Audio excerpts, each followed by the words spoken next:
누가복음 23장 44절에서 56절 말씀. 예수님께서 이제 예루살렘에서 제자들과 함께 최후의 만찬을 하시고 그 다음에 죽으시고 그 전에 제자들의 마음을 굳건하게 하시고 그런 모든 사건들이 하루 안에 지금 다 벌어지고 있습니다. 그래서 22장부터 계속 이제 우리가 이제 저도 했고 목사님도 말씀 정리를 하셨고 우리 성도님들께서도 우리 학생들도 이렇게 계속 추적해 가고 있는데, 우리가 예수님의 십자가 사건을 알아야 되는 이유가 무엇이냐면 우리가 믿고 따르는 예수님이 누구신지를 알기 위해서요. 예수님께서 이 땅에 오신 목적은 바로 지금 이 순간을 위해서입니다. 예수님께서 오신 궁극적인 목적은 바로 우리 죄를 위하여 십자가에 달려 죽으시기 위해서요. 그분이 십자가에 달리신 목적은 어떤 사람이 얘기하는 것처럼 어떤 정치적인 변화를 위해서 죽으신 것도 아니요. 예수님께서 죽으심은 단순히 뭐예요?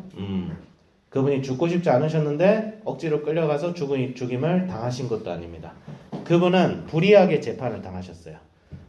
유대인들이 아무런 증인도 없는데 증인들의 증언이 다 위조됐고 불합리한데 유대인들이 어떻게 이 사내들인 공의원들이 예수님을 어떻게 잡았어요? 새벽에 밤중에 잡았어요.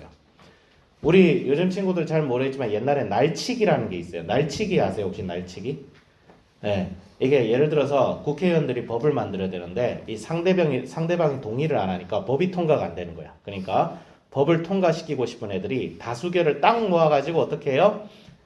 밤에 국회에 남들이 알지 못하는 사이에 갑자기 급격하게 가요. 알리지도 않고. 그래서 새벽에 법을 통과시키고 참여하지 않은 사람은 제적이 되지 않았다 해가지고, 제적이란 게 뭐냐면 회의에 참여하지 않았다는 거예요. 그러니까 공지를 하지 않고 회의를 진행시켜서 법을 통과시키는 걸 날치기라고 합니다. 그래서 법을 통과시켜야 되는 상황인데 이제 대통령은 법을 통과시키고 싶은데 국회의원들이 이제 야당 여당의 합의가 안 되면 날치기 때문에 전쟁이 일어나요. 이제 국회를 문으로 막 잠그고 예를 들어 그런 게 있었는데, 이 유대인들이 예수님 그렇게 잡은 거예요.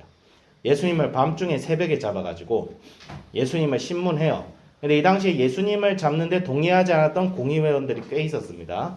꽤 있었는데 이 사람들에게 알리지도 않고 자기들끼리 모아서 예수님을 십자가에 달려 죽이게 사형 판결을 내리고, 그래서 새벽 6시에 빌라도를 찾아가서 이 마태복음, 마가복음, 누가복음에 나오는 이 시간은 우리가 하는 이런 현대 시간표가 아닙니다. 유대인들은 새벽 6시를 0시로 계산을 해요. 낮 시간 12시, 밤 시간 12시를 똑같이 0시, 3시, 6시 이렇게 계산해요. 그렇기 때문에 지금 유대 시간으로 따지면 지금 7시 한 53분이죠. 그러면 유대 시간으로 따지면 제2시예요. 제2시.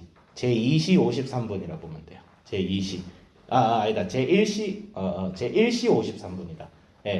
6시가 아침 6시가 0시고, 그러면 오전 9시가 제3시, 12시가 제6시라고 되어 있죠. 그래서 근데 이제 요한복음은 로마 시간대로 따릅니다. 로마 시간법으로 계산을 합니다. 유대 시간법과 로마 시간법이 달라요. 로마 시간법은 우리하고 똑같습니다.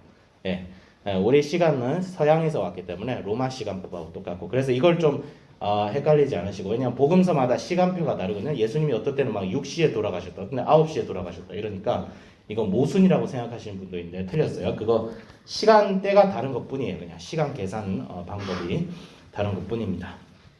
그래서 예수님께서 제6시가 돼서 해가 빛을 잃었다라고 되어 있는데, 6시는 지금으로 치면 오후 12시예요. 정오예요.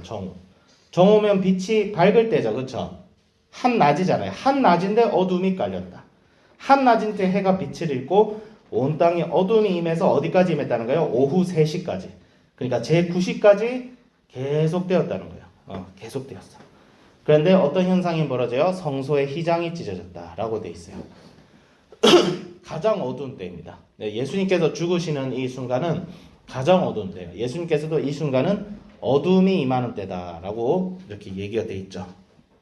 그럼에도 불구하고 이날은 어떤 날이에요? 이런 시간이 있어야 예수님께서 십자가에 달리시는 이 고난, 예수님께서 이 땅에서 어떻게 돼요? 그러니까 사탄이 이기는 건 아니지만 창세기 3장 15절에서 보면 여자의 후손이 너의 머리를 밟고 너의 후손이 어떻게 해요? 그 여자의 후손의 뒤꿈치를 물 것이다 라고 돼 있어요. 그러니까 사탄이 예수님의 육체를 죽이는 데 성공한 거야.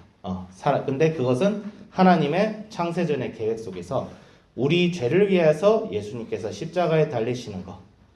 그것이 어찌 보면 가장 어두운 때이죠. 왠지 패배한 것 같고. 제자들은 다 도망갔어요. 왜? 예수님이 메시아라고 믿고 있었거든요. 메시아는 뭐예요? 장차 구약에서 어떻게 예언돼 있어요? 장차 와서 유대 민족을 구원할 영웅으로 묘사가 돼 있어요. 근데 영웅이 죽어요. 여러분, 영웅이 죽을 수 있어요? 영웅은 죽으면 영웅이 아닌 거예요. 영웅 서사의 가장 클라이맥스는 악을 이기고 승리하는 거예요. 그럼 예수님이 악을 이기고 승리를 해야 되는데 십자가에 달려 죽었단 말이에요.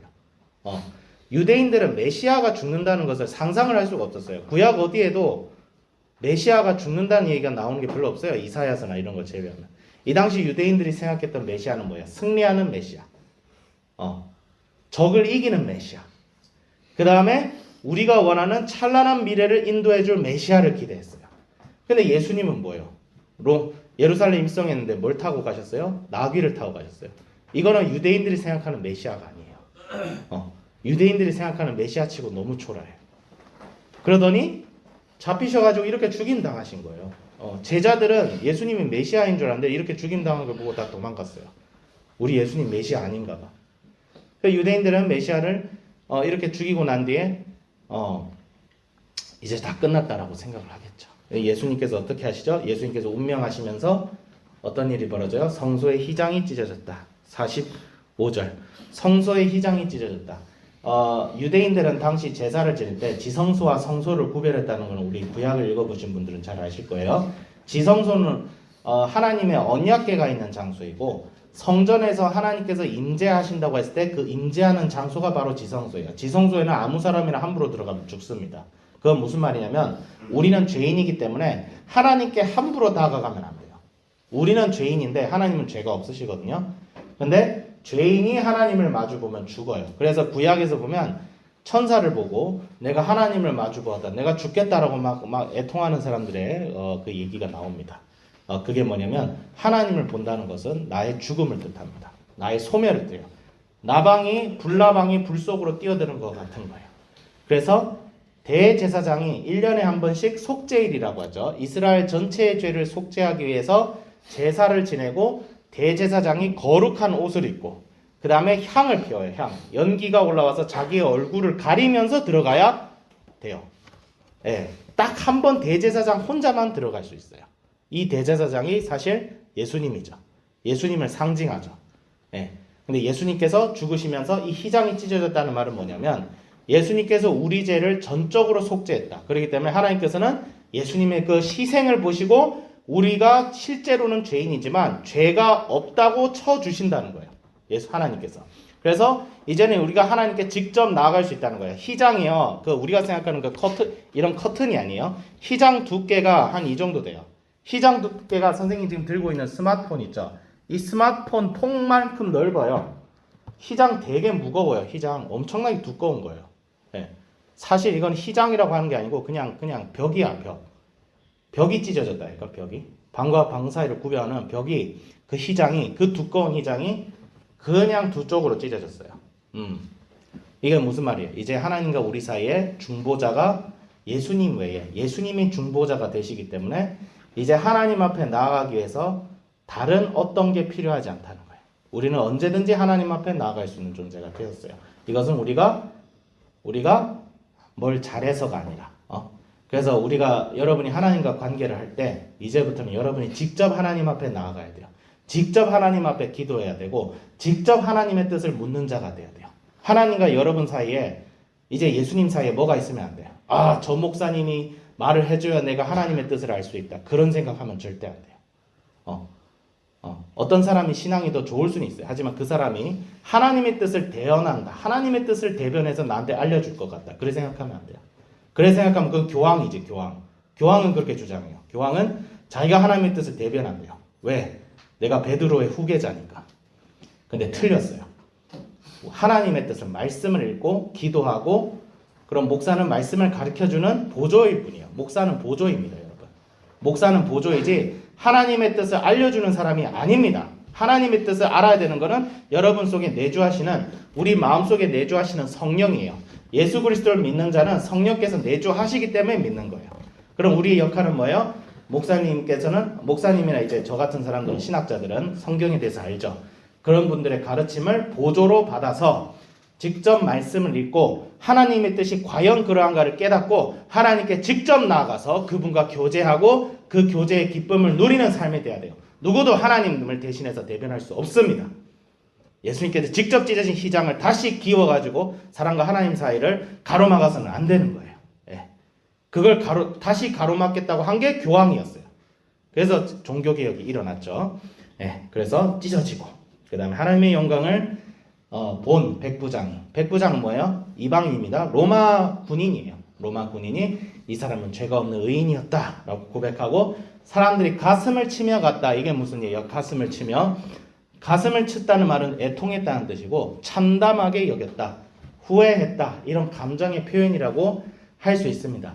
이 사람들이 나중에 베드로가 오순절날 베드로가 이제 3,000명을 회개시켰다고 했을 때 이 3,000명이 예수님을 십자가에 못 박아로 외쳤던 그 군중이에요. 너희들이 메시아를 십자가에 못 박아 죽였다. 베드로가 이렇게 하니까 형제들이 마음이 통해하죠. 자기들이 잘못했다는 걸 깨닫고, 형제들아, 형제여, 우리가 어떻게 할꼬 하니까 주 예수 그리스도, 너희들을 위하여 십자가에 달리신 그 주 예수 그리스도를 하나님의 아들로 믿고 세례를 받아라. 그럼 너희들에게 영생이 있을 것이다. 그때부터 교회가 태어나요. 예수님의 십자가의 사건은 바로 교회를 세우는 사건이고 하나님의 백성으로 삼는 사건이고, 우리가 더 이상 이 땅의 구습에 얽매여서 살 것이 아니라 이 땅에서 하나님의 나라를 세우고 확장시키는 사건이에요. 예수님의 십자가의 사건을 통해서 우리는 구원받았고, 예수님의 십자가 사건을 통해서 우리는 새로운 생명을 얻고 새로운 삶을 지금 이 순간부터 살아가는 것이다. 그런 것이죠. 예수님께서 십자가에 달리심으로 예수님께서 이미 이 세상을 이기셨습니다.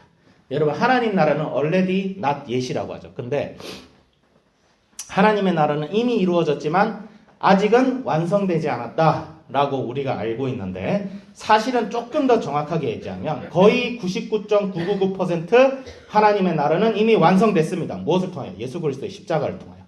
우리가 하는 일은 뭐예요? 이 십자가에 참여하는 일이 우리가 할 일이에요. 하나님의 나라는 이미 완성됐습니다. 이미 이루어졌습니다. 여기에 더 더할 것이 없어요. 사실은 우리가 하는 일은 뭐예요? 그분이 완성한 일에 참여하는 거예요. 더 많은 사람들이 참여하는 거예요. 이미 배는 완성됐고 문은 닫히기 직전인데 한 사람이라도 더 들어와야 된다. 그랬을 때 우리는 여기 자리가 남아있으니 빨리 들어오세요. 이게 우리의 일이에요. 그걸 위해서 우리는 땅끝까지 복음을 전해야 되고 교회를 세워야 됩니다. 이 일을 하기 위해서 십자가의 사건을 보았던 수많은 제자들이 예수님의 나라를 위해서 희생하였고, 12제자들 중에 11명이 순교를 당했어요. 예수님이 죽으심만 본 게 아니라 이후에 있을 부활 사건까지 직접 목격했던 제자들은 지금 뭐예요? 지금 제자들이 예수님의 십자가 사건에까지 참여하지 못하고 있지만 그 부활을 본 자들이, 제자들이 복음을 전하였고, 그것이 2000년 동안 복음이 전해지고 교회가 이 세상에 대항해서 싸움으로써 우리까지 복음이 전해졌다. 그래서 이 십자가의 사건을 통해서 예수님이 나를 위해서 진짜로 죽었구나, 이것을 믿는 신앙을 가지고 승리할 수 있도록 우리가 살아가야 될 줄 믿습니다. 좀 더 구체적인 적용을 하고 싶은데 그렇게 하지 못한 점 조금 양해를 부탁드리고 기도하도록 하겠습니다. 하나님 아버지, 감사합니다. 주님, 예수님의 십자가의 보혈을 통하여 휘장이 찢어졌습니다.